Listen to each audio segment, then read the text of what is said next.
Hello champs, आज जो हम टॉपिक डिस्कस करने जा रहे हैं वो है demand. It is chapter 3 of microeconomics. इससे लास्ट वीडियो में हमने budget line and IC equilibrium को डिस्कस किया एंड इसे चैप्टर 2 कंज्यूमर इक्विलिब्रियम को कंप्लीट कर लिया है। अभी तक हमने chapter 1 introduction to microeconomics and chapter 2 consumer equilibrium को कंप्लीट कर लिया है। तो अगर आपने वो वीडियो नहीं देखा तो प्लीज़ इससे लास्ट वीडियो को जाके आप देखिए। एंड डिमांड क्या होता है देखिए, गुड्स जो हैं डिमांड किए जाते हैं because they have the capacity to satisfy our wants.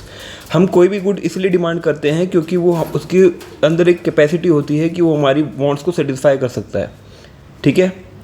इसलिए ही हम किसी भी गुड को डिमांड करते हैं। तो डिमांड की एक डेफिनेशन है, ठीक है। Demand is the quantity of a commodity. देखिए, क्वांटिटी नॉट क्वालिटी, क्वांटिटी, जैसे कि हम उसको मेज़र कर सकते हैं इन नंबर ऑफ इन यूनिट्स, या 1 टन या 1 केजी, इस तरीके से हम कर सकते हैं ना क्वांटिटी को मेजर। इसलिए quantity of a commodity that a consumer is willing and able, वो चाहता तो है, विलिंग तो है लेकिन लेकिन वो एबल भी है, उसके पास उसकी मनी भी है, मनी है बाय करने के लिए, वो एबल भी है, तभी डिमांड कैलकुलेट करेंगे। अगर वो सिर्फ विलिंग है और एबल नहीं है बाय करने के लिए तो भी हम डिमांड को काउंट नहीं करेंगे। डिमांड जब भी काउंट होगी जब वो विलिंग होगा और एबल होगा बाय करने के लिए at each possible price during a given period of time. एक पीरियड ऑफ टाइम में उसके एक गिवन प्राइस पे जब वो विलिंग भी है और एबल टू है बाय करने के लिए, वो क्वांटिटी ऑफ कमोडिटी, उसी को हम डिमांड कहेंगे, ठीक है। तो डिमांड के अंदर 4 कंपोनेंट्स हैं। पहला कंपोनेंट है क्वांटिटी ऑफ कमोडिटी, कितनी क्वांटिटी ऑफ कमोडिटी उसको चाहिए। सेकंड है विलिंगनेस टू बाय, विलिंग होना चाहिए बाय करने के लिए। थर्ड है प्राइस ऑफ द कमोडिटी, क्योंकि प्राइस देख के ही वो बाय करेगा कितनी क्वांटिटी उसको बाय करनी है एंड कितने पीरियड ऑफ टाइम के लिए वो बाय कर रहा है, period of time. So demand of a commodity may be either with respect to individual और विद रिस्पेक्ट टू मार्केट। देखिए, मार्केट डिमांड जब भी बनेगी जब हम इंडिविजुअल डिमांड्स को ऐड करेंगे, ठीक है। ऑल द इंडिविजुअल डिमांड्स को जब हम ऐड करेंगे तभी तो मार्केट डिमांड बनेगी। तो ये और कुछ नहीं, ये इंडिविजुअल डिमांड को जब हम ऐड समेशन करते हैं तो ही मार्केट डिमांड बनती है, ठीक है। तो individual demand, demand of a single consumer, एक सिंगल कंज्यूमर की डिमांड है, और मार्केट डिमांड है demand of all the consumers, जितने भी कंज्यूमर्स हैं उनकी डिमांड। डिटर्मिनेंट्स क्या है इंडिविजुअल डिमांड के? What are the determinants of individual demand? पहला है प्राइस ऑफ द कमोडिटी, कि जो हम गिवन कमोडिटी को हमें परचेज करना है उसका प्राइस क्या है। देखिए, डिमांड हमेशा प्राइस पे डिपेंड करेगी और अदर फैक्टर्स पे, लेकिन जैसे मेन फैक्टर हमेशा प्राइस होगा, ठीक है, प्राइस ऑफ गिवन कमोडिटी। सो वहाँ पे एक इन्वर्स रिलेशन एग्जिस्ट करता है प्राइस और क्वांटिटी डिमांडेड के बीच में। क्या इन्वर्स रिलेशन है कि अगर प्राइस बढ़ेगा तो हम कम क्वांटिटी डिमांड करेंगे, क्योंकि हमारी जो मनी इनकम है वो लिमिटेड है, तो हम क्या करेंगे, डिमांड कम करेंगे क्योंकि प्राइस ज़्यादा है। और अगर प्राइस कम है तो डिमांड हमारी बढ़ जाएगी। तो यही इन्वर्स रिलेशन है कि एक बढ़ेगा तो दूसरा कम होगा, इसको इन्वर्स रिलेशन कहते हैं। इसीलिए इन्वर्स रिलेशन एग्जिस्ट करता है प्राइस और क्वांटिटी डिमांडेड के बीच में, ठीक है। ये हो गया प्राइस ऑफ गिवन कमोडिटी। अब है हमारा प्राइस ऑफ रिलेटेड गुड्स। ये हम क्या डिस्कस करें कि इंडिविजुअल डिमांड किस पे डिपेंड करेगी कि वो इंक्रीज होगी या डिक्रीज। पहला तो प्राइस पे डिपेंड करेगी, क्योंकि अगर प्राइस बढ़ेगा तो डिमांड कम होगी, प्राइस कम होगा तो डिमांड बढ़ेगी, ठीक है। दूसरा केस है अगर रिलेटेड गुड का प्राइस जो होगा उसमें कुछ चेंज होता है तो उसके बेस पे जो चेंज होगा उसको। तो रिलेटेड गुड कौन से होते हैं? रिलेटेड गुड्स होते हैं वो goods are the goods which change in price of one good, let suppose X, causes the change in demand of other good say Y.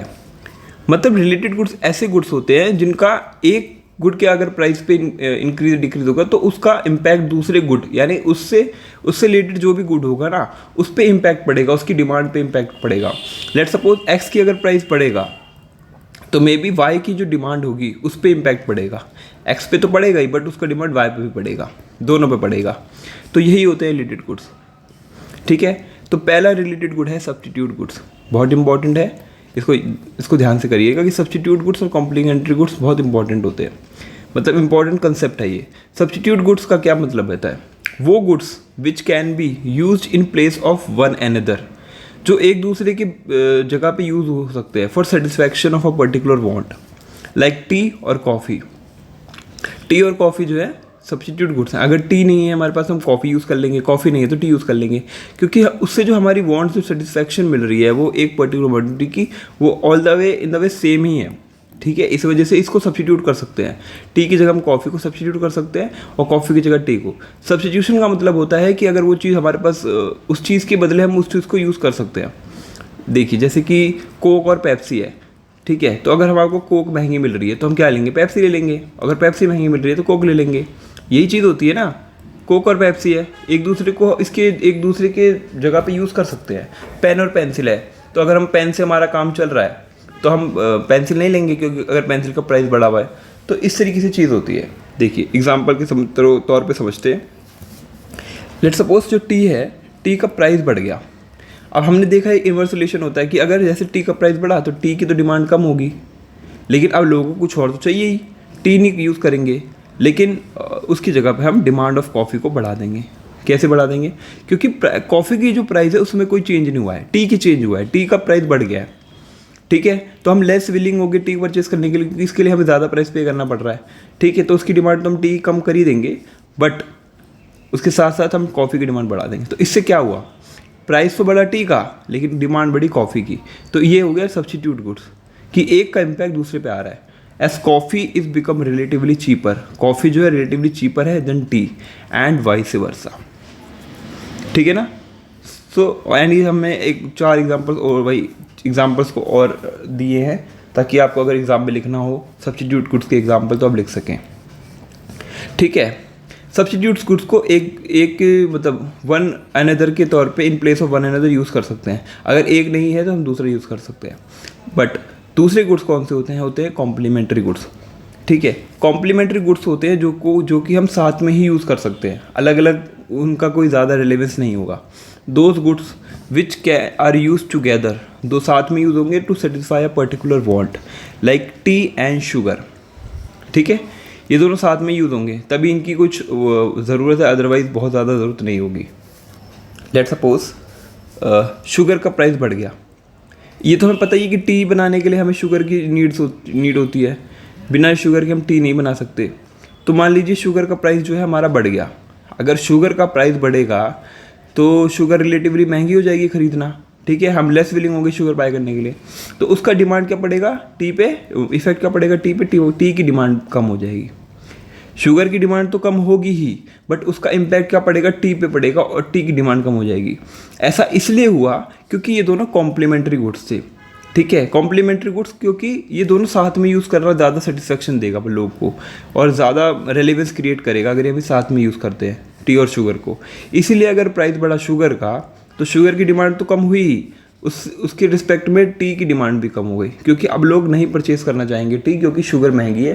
तो टी लेके क्या करेंगे, टी तो लेंगे जब शुगर भी और टी दोनों का प्राइस ठीक ठाक हो, लेकिन जब शुगर का प्राइस बढ़ गया है तो अब टी की डिमांड कम हो गई। As it is relatively costlier, ये कॉस्टलियर है both the goods together use करना। ठीक है, दूसरे एग्जांपल देखते हैं। टी तो शुगर हमने देख ही लिया। दूसरा है पेन और इंक।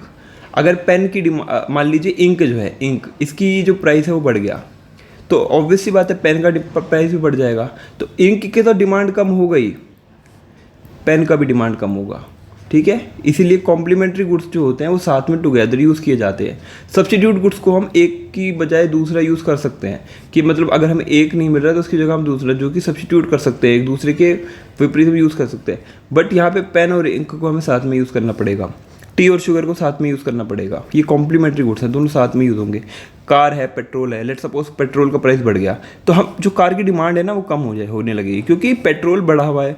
तो कार चलाने के लिए हमें पेट्रोल की ज़रूरत पड़ेगी। अब पेट्रोल इतना महंगा है कौन लेगा, इसलिए कार की डिमांड कम होने लगेगी, क्योंकि ये रिलेटिवली कॉस्टलियर हो जाएगा और कार को खरीदना भी रिलेटिवली कॉस्टलियर हो जाएगा। उसी संदर्भ में ब्रेड और बटर भी है। अगर बटर का प्राइस बढ़ गया तो ब्रेड की डिमांड कम हो जाएगी। ठीक है, तो हमने सब्स्टिट्यूट गुड्स और कॉम्प्लीमेंट्री गुड्स को समझ लिया। अब थर्ड डिटर्मिनेंट है जो कि इंडिविजुअल डिमांड को अफेक्ट करेगा, वो है इनकम ऑफ द कंज्यूमर। ठीक है, the effect of change in income on demand depends on the nature of commodity. देखिए, अगर हमारी इनकम बढ़ती है या घटती है उससे डिमांड पे क्या फ़र्क पड़ेगा, ये डिपेंड करता है कि वो कौन सा गुड है। ठीक है, डिमांड बढ़ेगी या घटेगी वो डिपेंड करता है कौन सा गुड है। लेट्स सपोज आप सोचेंगे कि इनकम बढ़ेगी तो ऑब्वियस सी बात है डिमांड बढ़ेगी, क्योंकि हमारे पास ज़्यादा पैसा है खर्च करने के लिए, बट ऐसा नहीं है। ये केस सिर्फ नॉर्मल गुड के केस में होगा कि अगर हमारी इनकम बढ़ती है तो उसके रिलेटेड में हमारी डिमांड भी बढ़ जाएगी। ये कब होगा? जब नॉर्मल गुड होगा, हमारा नॉर्मल गुड होगा ठीक है, जैसे नॉर्मल गुड है, इनकम बढ़ी तो डिमांड भी बढ़ गई, क्योंकि हम ज़्यादा कंज्यूम कर सकते हैं अब, क्योंकि हमारी परचेजिंग पावर बढ़ गई है। इनकम बढ़ने से हमारे को ज़्यादा मनी मिल चुकी है, और अगर इनकम कम हुई तो उसकी डिमांड कम होगी, वाइस वर्सा, दोनों रिलेशन चलेगा। एग्जाम्पल इसका full cream milk. Let's suppose full cream milk हम अभी तक 1 kg यूज़ करते थे, हमारी इनकम जो है बढ़ गई 100 से 200 हो गई, तो हम अब 2 kg full cream milk use करेंगे। तो क्या हुआ? फुल क्रीम मिल्क की जो डिमांड है वो बढ़ गई because of increase in income 100 से 200 बढ़ने पे। तो ये नॉर्मल गुड के केस में है। बट अगर ये इन्फीरियर गुड है, इन्फीरियर गुड यानी इन्फीरियर क्वालिटी का गुड है, अच्छी क्वालिटी का गुड नहीं है, ठीक है, तो क्या करेंगे? देखिए, इन्फीरियर गुड जो है एक इंसान तभी यूज़ करता है जब उसकी इनकम कम होती है। इन्फीरियर क्वालिटी आप क्यों यूज़ करोगे? जब आपकी इनकम नहीं है, आप उसको अफोर्ड नहीं कर सकते, जब तक तो आप इन्फीरियर गुड को यूज़ करोगे ना। एक बार आप पैसे आपके पास ज़्यादा आ गए तो फिर इन्फीरियर क्वालिटी की डिमांड आप कम करोगे और नॉर्मल गुड की तरफ जाओगे। एक नेचर है एक ह्यूमन का, ठीक है। तो अगर इनकम बढ़ेगी इन्फीरियर गुड के केस में तो उसकी डिमांड कम हो जाएगी, क्योंकि इनकम कम थी, इसीलिए तो वो इन्फीरियर गुड यूज़ कर रहा था, इन्फीरियर क्वालिटी का गुड यूज़ कर रहा था, क्योंकि वो तो अभी तक अफोर्ड नहीं कर पा रहा था। बट इनकम बढ़ी तो उसकी डिमांड कम कर दी उसने इन्फीरियर गुड की, और वाइस वर्सा, अगर इनकम कम हुई तो वापस उसकी डिमांड बढ़ा देगा। जैसे कि टोन मिल्क है, ठीक है, टोन मिल्क है एक इन्फीरियर क्वालिटी का गुड, इन्फीरियर गुड कैटेगरी में रखते हैं हम, एग्जाम्पल के तौर पर लेते हैं, ठीक है। सो वैसे हेल्थ कॉन्शियस लोग टोन्ड मिल्क यूज़ करते हैं क्योंकि वो चाहते हैं कि हम ज़्यादा फैट ना कंज्यूम करें। बट ठीक है, हम अभी इसको एक इन्फीरियर गुड की क्वालिटी में रखते हैं ताकि आपको ये एग्जांपल अच्छे से क्लियर हो जाए, ठीक है। As with increase in income consumer will shift towards full cream milk and demand of toned milk decrease. जैसे ही उसकी इनकम बढ़ेगी तो आप सोचेंगे कि डिमांड बढ़नी चाहिए, नहीं, इन्फीरियर क्वालिटी में ऐसा नहीं होगा। इन्फीरियर गुड के केस में वो शिफ्ट कर जाएगा टोन्ड मिल्क से फुल क्रीम मिल्क में। सो इसकी डिमांड जो है कम हो जाएगी और मे बी जो नेक्स्ट गुड की तरफ वो शिफ्ट किया है उसकी डिमांड बढ़ जाए। सो यही होता है, इन्फीरियर केस में इनकम बढ़ने पे डिमांड कम होगी, और नॉर्मल के केस में हम सबको पता है इनकम बढ़ेगी तो डिमांड बढ़ेगी, ऑब्वियस सी बात है, क्योंकि हमें ज़्यादा परचेजिंग पावर हो जाएगी हमारी। फोर्थ जो फैक्टर है जो कि इंडिविजुअल डिमांड को अफेक्ट करेगा वो है change in taste and preference. किसी कंज्यूमर का टेस्ट बदल जाए तो उसकी डिमांड बदल जाएगी। और अगर कोई जैसे कि चेंज फैशन हो गया, फैशन में चेंज हो गया, ये अभी कोई कंपनी का शूज़ चल रहा है, बहुत पॉपुलर है, कोई सॉन्ग की वजह से मे बी नेक्स्ट सॉन्ग आया, उस वजह से कोई चेंज हो जाए या पॉपुलर हो जाए कुछ और, या कोई शर्ट या ब्रांड पॉपुलर हो जाए, तो डिपेंड कर रहा है ना वो फैशन में, उसकी डिमांड जो है डिपेंड कर रही है फैशन पे। अगर फैशन में है वो प्रोडक्ट तो डिमांड उसकी बढ़ेगी, अगर फैशन में नहीं है तो उसकी डिमांड कम होगी। तो टेस्ट पे भी डिपेंड करता है, प्रेफरेंस क्या है कंज्यूमर की उस पर भी। किसी कस्टम में कुछ गुड्स की डिमांड ज़्यादा होती है और किसी में कम, हैबिट्स पे, टेक्नोलॉजी चेंज हो जाए तो टेस्ट एंड प्रेफरेंस एक कॉमन पॉइंट है कि अगर वो चेंज होता है तो ऑब्वियसली बात है डिमांड तो चेंज होगी। एक फिफ्थ फैक्टर है जो इंडिविजुअल डिमांड को अफेक्ट करता है, वो है expectation of change in price in future, कि एक्सपेक्टेड प्राइस है चेंज होगा फ्यूचर में। देखिए if price of a commodity, किसी कमोडिटी का प्राइस एक्सपेक्टेड है कि वो हमें लगता है कि वो फ्यूचर में बढ़ेगा, राइज इन फ्यूचर, तो लोग क्या करेंगे, उसको ज़्यादा खरीदेंगे। देखिए अभी किसी कमोडिटी का प्राइस है लेट्स सपोज 100, और हमें फ्यूचर में एक्सपेक्टेशन है कि ये प्राइस हो जाएगा 200, तो इस टाइम पे इसको परचेज़ करना ज़्यादा मतलब सही नहीं है, गलत, बेकार है, क्योंकि इस टाइम पे प्राइस देखो बढ़ गया है, हमें पता था, तो हम क्या करेंगे, अभी ही प्राइस 100 पे ही इसकी डिमांड को बढ़ा देंगे। तो इसका मतलब होता है कि अगर एक्सपेक्टेशन है कि फ्यूचर में प्राइस बढ़ेगा तो विल बाय मोर, जैसे कि कोविड के टाइम पे हुआ था, जैसे कि डिमोनेटाइजेशन के टाइम पे हुआ था। तो कोविड के टाइम पे क्या हुआ था कि शाम से ही गवर्नमेंट ने कहा था कि 12 बजे से लॉकडाउन है, रात की 12 बजे से 12 o'clock से, तो लोग ने जो ग्रोसरी शॉप्स हैं वो पहले ही इतनी लंबी लंबी लाइन क्यूज़ थी, ठीक है, तो उन्होंने डिमांड पहले ही क्यूज़ में खड़े होकर डिमांड करना चालू कर दिया, क्योंकि उनको लगा कि फ्यूचर में प्राइस बढ़ जाएगा, इस वजह से उन्होंने पहली डिमांड बढ़ा दी। तो ये होता है स्पेक्यूलेटिव, स्पेक्यूलेशन करते हैं कि फ्यूचर में बढ़ेगा प्राइस या कम होगा, उस पर डिपेंड करता है डिमांड, कि अगर फ्यूचर में बढ़ेगा प्राइस तो पीपल क्या करेंगे, अभी ही खरीद लेंगे commodity, what they normally buy, जो अभी तक वो करते थे खरीदते थे उससे ज़्यादा खरीद लेंगे। तो यहाँ पे एक direct relation between expected rise in price और डिमांड। वैसे क्या होता है, अगर प्राइस बढ़ता है तो डिमांड कम होती है, बट यहाँ पे क्या हो रहा है, एक्सपेक्टेड प्राइस अगर फ्यूचर में बढ़ने वाला है तो डिमांड कब बढ़ रही है, यानी प्राइस बढ़ रहा है तो डिमांड बढ़ रही है। इस वजह से हमने यहाँ लिखा डायरेक्ट रिलेशन। वैसे यहाँ पे इनवर्स था, यहाँ पे डायरेक्ट लग रहा है हमें देखने में, वही चीज़ है। ठीक है, ठीक है। Change in quantity demanded means, देखिए change in quantity demanded, quantity demand में का मतलब होता है change in demand due to its own price, खुद के प्राइस पे डिपेंड कर रहा है तो क्वांटिटी डिमांडेड होगा। वेरस अगर चेंज इन डिमांड है, अभी देख हमने पढ़ा चेंज इन क्वांटिटी डिमांड है तो वो डिपेंड करेगा उसकी डिमांड उसके खुद के प्राइस पे, लेकिन अगर चेंज इन डिमांड है तो वो किस पे डिपेंड करेगा, उसकी demand factors other than price, price के अलावा जो फैक्टर्स हैं उस पे। जैसे कि हमने ये पढ़े expected price, taste and preference, income of the consumer. ठीक है, ये तीनों कॉम्प्लीमेंट्री गुड्स, सब्स्टिट्यूट गुड्स, ठीक है ना, रिलेटेड गुड्स। तो ये सिर्फ प्राइस वाला ये है, ये सिर्फ प्राइस वाला है कि उसकी खुद की गिवन कमोडिटी की अगर प्राइस बढ़ेगा तो, लेकिन बाकी सम केस में other than factors other than price है। ठीक है, ये चारों फैक्टर अदर देन प्राइस है, इसको हम सिट्रस पेरिबस भी कहते हैं।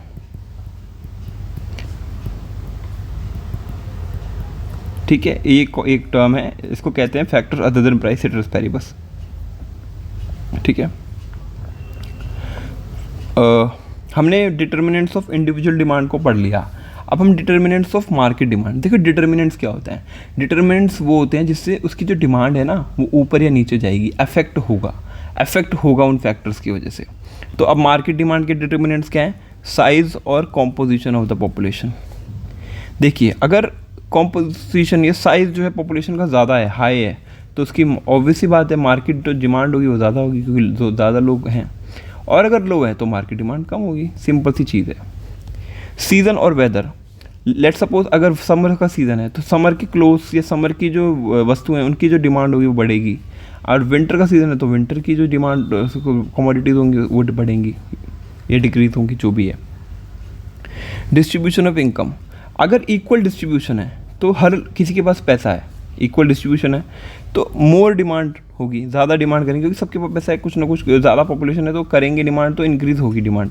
लेकिन अगर अनइवन डिस्ट्रीब्यूशन है, मान लीजिए रिच के पास ज़्यादा पैसा है और पुअर के पास कम है, जो कि ऑब्वियस सी बात होता है, लेकिन मान लीजिए कि अगर रिच के पास और ज़्यादा पैसा है, अनइवन डिस्ट्रीब्यूशन है, तो वहाँ पे डिमांड कम होगी, क्योंकि रिच जो होंगे वो कम ही होंगे क्वांटिटी में, तो वो ज़्यादा डिमांड नहीं करेंगे इतनी।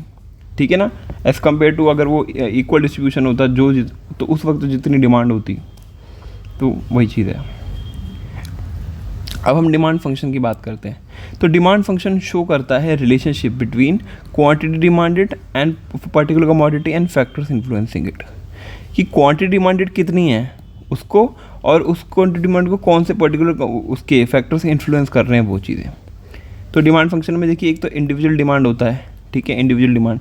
तो डिमांड क्या होता है, डिमांड ऑफ एक्स है मान लीजिए, इंडिविजुअल डिमांड है, कुछ नहीं है, एक शो करने के लिए खाली मैंने आपको दिखाया है कि आप समझ जाए फंक्शन का क्या क्या कॉन्सेप्ट होता है। वैसे एग्जाम में ही नहीं आएगा, बट समझने के लिए ठीक है, समझना चाहिए इसको।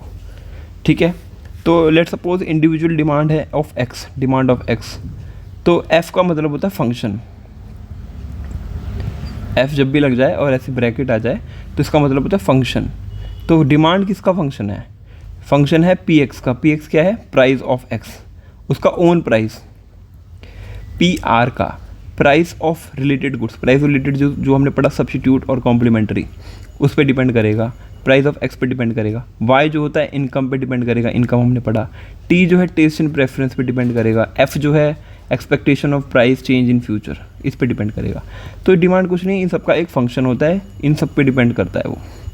और मार्केट डिमांड भी वही सेम ही है। देखिए यहाँ तक कि F P X B R Y T F यहाँ तक सेम है, खाली इसमें 3 पॉइंट जो हमने अभी ऊपर पढ़े वो है P O, size of population, कितना साइज़ है।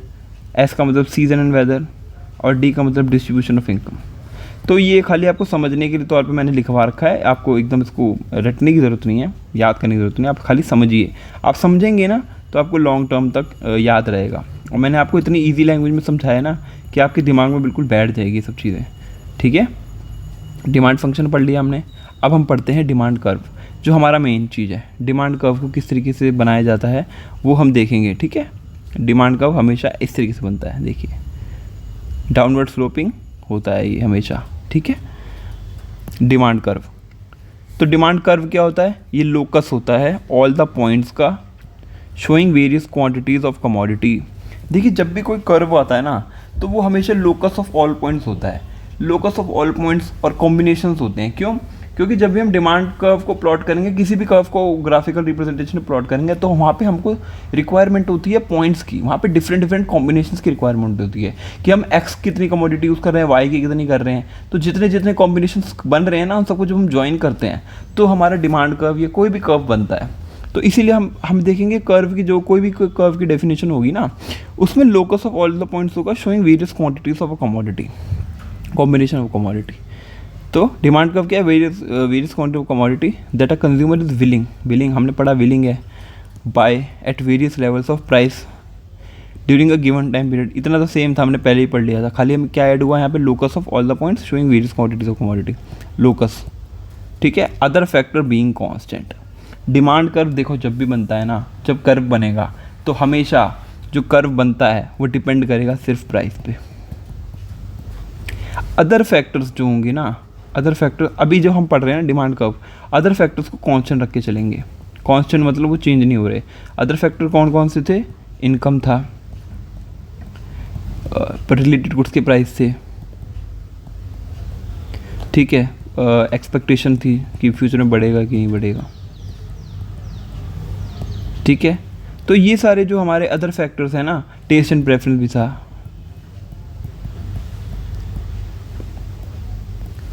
सो अदर फैक्टर्स को हम कांस्टेंट रख के चलेंगे ताकि हम जो है डिमांड कर्व बना पाएँ, और ये डिपेंड करेगा सिर्फ प्राइस पे, अभी के लिए सिर्फ प्राइस पे, खुद के प्राइस पे डिपेंड करेगा डिमांड कर्व, ठीक है। सो डिमांड कर्व क्या शो करता है, इनवर्स रिलेशनशिप प्राइस का और डिमांड का। ये हमने पढ़ा ही है कि इनवर्स रिलेशनशिप होता है प्राइस और क्वांटिटी डिमांडेड के बीच में। और सेकेंड है इंडिविजुअल डिमांड कर्व होता है, एक मार्केट डिमांड कर्व होता है, दोनों को हम पढ़ते हैं, ठीक है। पहले इंडिविजुअल डिमांड कर्व देखते हैं, उसका शेड्यूल देखते हैं, शेड्यूल देखिए। मान लीजिए प्राइस है एक्स कमोडिटी हमारी, कोई भी एक्स लीजिए, हमारा गुड है एक्स, हमने गुड एक्स ले लिया, उसका प्राइस है पहले 5 रुपये है। अगर प्राइस 5 रुपये है तो क्वांटिटी कितनी कर रहे हैं हम, डिमांड 1। अगर प्राइस 4 रुपये है उसका एक्स का, तो हम 2 डिमांड कर रहे हैं।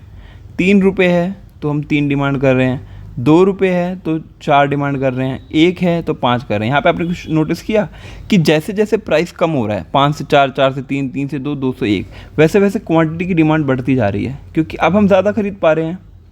देखिए जैसे जैसे प्राइस बढ़ रहा है ना,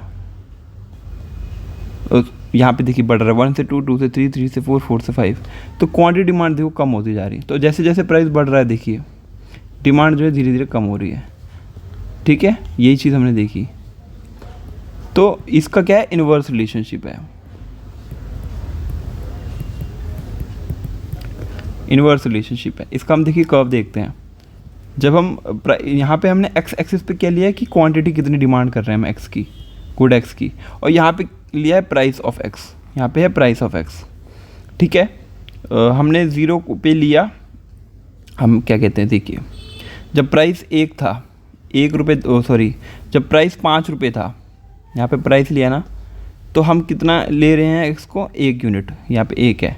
जब प्राइस 4 रुपये था हम 2 यूनिट ले रहे हैं। जब प्राइस 3 रुपये था हम 3 यूनिट ले रहे हैं। प्राइस 2 रुपये था हम 4 यूनिट ले रहे हैं, और प्राइस 1 रुपये था 5 ले रहे हैं।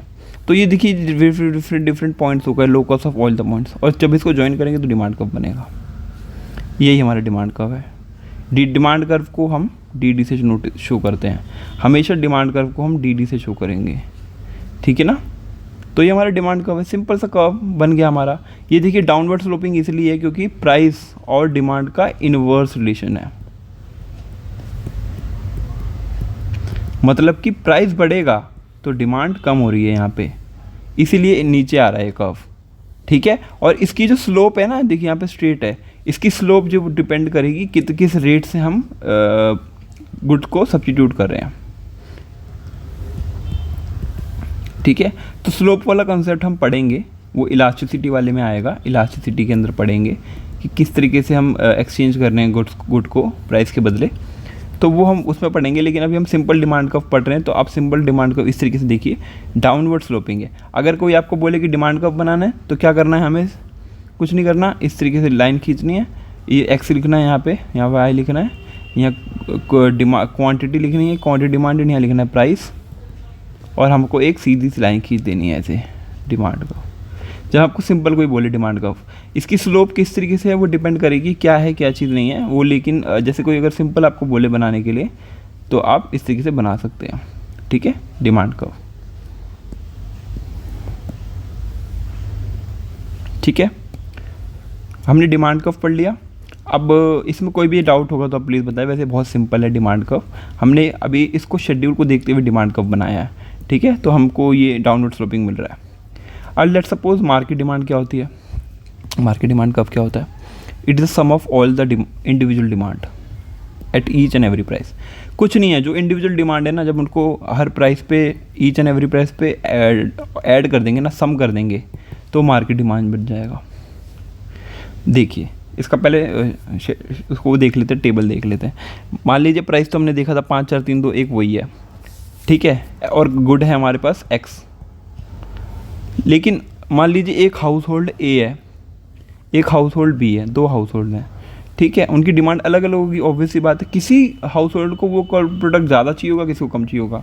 Let suppose house hold a है, तो जब उसका प्राइस बढ़ा, जैसे 5 से जैसे प्राइस धीरे धीरे कम हो रहा है, उसकी डिमांड बढ़ती है, 1 2 3 4 5 बढ़ रही है। और हाउस होल्ड बी की जो डिमांड है वो 2 3 4 5 6 इस तरीके से बढ़ रही है। ये एक एग्जाम्पल के तौर पर लिया है, इसको याद नहीं करने की जरूरत है, खाली समझने के लिए लिया है, ठीक है। धीरे धीरे देखिए बढ़ रही है, तो मार्केट डिमांड क्या होगी, इन दोनों को जब ऐड कर देंगे, डी ए और डी बी को, तो 1 + 2 3, 2 + 3 2 + 3 5, 3 + 4 3 + 4 7, 4 + 5 4 + 5 9, 5 + 6 6 + 11, ये हमारी मार्केट डिमांड आ गई। सिंपल सा है, जब इंडिविजुअल डिमांड्स को ऐड कर देंगे तो मार्केट डिमांड आ जाएगी, बस यही चीज़ है। प्राइस तो सेम ही रहेगा, प्राइस थोड़ी ऊपर नीचे, प्राइस तो यही हमारा क्वांटिटी डिमांड यहाँ पे है। तो देखिए पहले डी ए कर्व बना लिया हमने पॉइंट्स को प्लॉट करके, फिर डी बी कर्व बना लिया पॉइंट्स को प्लॉट करके, जो हमारे पॉइंट्स हैं ये रे पॉइंट्स, और फिर मार्केट डिमांड कर्व बना दिया हमने पॉइंट्स को प्लॉट करके 3 4, और इसको हम जब ज्वाइन करा तो मार्केट डिमांड आ गई। यहाँ पे एक चीज़ देखिए, कुछ नहीं कह देखिए, 3 5 7 9 11 ये हमारे पॉइंट्स थे। अगर प्राइस 5 है तो हम 3 क्वांटिटी ले रहे हैं,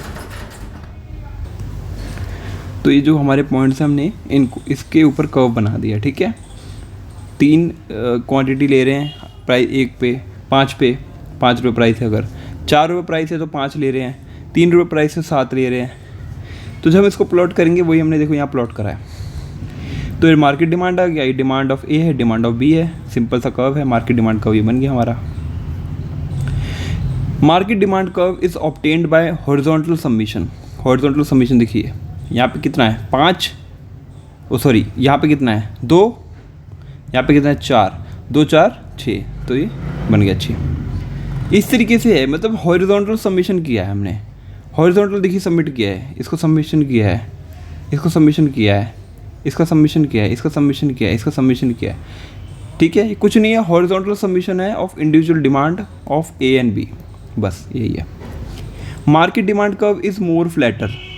देखिए मार्केट डिमांड कर्व ज़्यादा फ्लैट हो रहा है, बाकी ये देखो थोड़ा स्ट्रेट में है, मतलब इस तरीके से स्लोप है इनकी, स्लांटिंग शेप है, बट ये देखिए थोड़ा ज़्यादा फ्लैट हो रहा है। क्यों ऐसा फ्लैट हो रहा है, ऐसा क्यों फ्लैट हो रहा है? देन इंडिविजुअल डिमांड क्यों फ्लैटर है इंडिविजुअल डिमांड कर्व से market demand? Because price change of proportionate change in market demand. जो मार्केट डिमांड का प्रोपोर्शनेट चेंज है प्राइस का, वो ज़्यादा है proportionate change in individual demand. मतलब कि जो प्राइस में चेंज हो रहा है उससे जो प्रोपोर्शनेट चेंज हो रहा है ना मार्केट डिमांड में, वो ज़्यादा है as compare to individual demand. क्योंकि इंडिविजुअल डिमांड का सबमिशन जो है मार्केट डिमांड है, इसलिए प्राइस चेंज का इफेक्ट मार्केट डिमांड पे ज़्यादा होगा, क्योंकि उसमें दोनों कंज्यूमर्स की दोनों कंज्यूमर्स की जो वो है डिमांड है वो कैलकुलेट की जा रही है, इसलिए उसका प्रोपोर्शनल चेंज ज़्यादा है, इसलिए वो ज़्यादा फ्लैट बन रहा है।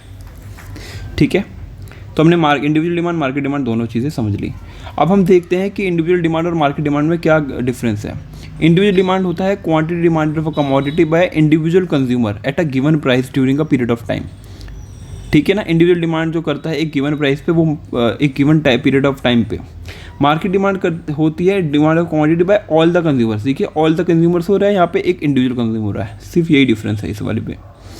It may or may not allow the law of demand that it is possible than individual consumer may demand more even at higher price. हो सकता है कि एक इंडिविजुअल डिमांड जो है ज़्यादा प्राइस पे भी ज़्यादा डिमांड कर सकता है, बट वैसे तो इन्वर्स रिलेशन होता है, प्राइस बढ़ता है तो डिमांड कम होती है, लेकिन ऐसा हो सकता है, वो हम आगे की वीडियो में डिस्कस करेंगे कि अगर ज़्यादा प्राइस हो तब भी कैसे इंडिविजुअल डिमांड ज़्यादा वो हो सकती है। लेकिन लॉ ऑफ डिमांड यहाँ पे एप्लीकेबल होता ही है मार्केट डिमांड में, क्योंकि ये सबकी बात करता है, ओवरऑल हर किसी की। यहाँ पे एक्सेप्शन हो सकता है कि एक बंदा ज़्यादा ले रहा है प्राइस ज़्यादा पे भी, लेकिन यहाँ पे नहीं हो सकता, यहाँ पे सबकी बात हो रही है, इसलिए डिपेंड करेगा, इसलिए प्राइस बढ़ेगा तो डिमांड कम होगी। इनवर्स रिलेशन यहाँ पे फॉर वो होगा एप्लीकेबल, लॉ ऑफ डिमांड होगा। लॉ ऑफ डिमांड को हम ये आगे वाले केस में डिमांड करेंगे। लॉ ऑफ डिमांड कुछ नहीं होता, प्राइस के बढ़ने पर जब डिमांड कम होती है उसको लॉ ऑफ डिमांड कहते हैं। इसको अभी हम आगे की वीडियो में डिस्कस करेंगे। Individual demand is not affected by all the factors affecting market demand. ये मार्केट डिमांड के फैक्टर से ज़्यादा अफेक्ट नहीं होता, क्योंकि इंडिविजुअल पे डिपेंड करता है, बट मार्केट डिमांड जो है affected by all the factors affecting individual demand. Individual demand को जो भी फैक्टर अफेक्ट करते हैं वो मार्केट डिमांड को भी करेंगे, यही चीज़ है। तो हमने डिमांड कर्व के कॉन्सेप्ट को अच्छे से कर लिया, इंडिविजुअल डिमांड मार्केट डिमांड को भी अच्छे से कर लिया, एंड डिमांड के फंक्शन को और फैक्टर्स अफेक्टिंग डिमांड जो है इंडिविजुअल डिमांड, जो डिटर्मिनेंट्स ऑफ इंडिविजुअल डिमांड है ना, ज़्यादा इंपॉर्टेंट है, ये ना इंपॉर्टेंट ज़्यादा है, तो इसको मार्क करके रखिए, इसको करना है। ठीक है, तो इस वीडियो में हमने डिमांड कर्व के इस कॉन्सेप्ट को अच्छे से किया। नेक्स्ट वीडियो में हम डिमांड कर्व के और से और रिलेटेड कॉन्सेप्ट को डिस्कस करेंगे। तो वीडियो में बने रहने के लिए थैंक यू, और नोट्स को डाउनलोड करने के लिए टेलीग्राम चैनल को ज्वाइन कीजिए। मैंने टेलीग्राम चैनल पे नोट्स को अपलोड कर दूंगा, ठीक है, आप उसको ज्वाइन कर लीजिए। ठीक है, एंड वीडियो में बने रहने के लिए thank you so much guys.